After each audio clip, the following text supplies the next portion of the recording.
Hi. ఇప్పుడే మనశంకర్ వరప్రసాద్ గారు అనిల్ రావిపూడి తీసినటువంటి సినిమా, డైరెక్ట్ చేసినటువంటి సినిమా చూసి తిరిగి ఇంటికి వెళ్తున్నాను. సంక్రాంతికి హీరో మనకి అనిల్ రావిపూడి అయిపోయాడు.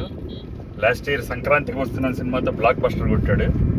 మళ్ళీ ఈసారి కూడా మనశంకర్ వరప్రసాద్ గారితో మళ్ళీ ఇంకో బ్లాక్ బస్టర్ కొట్టాడు.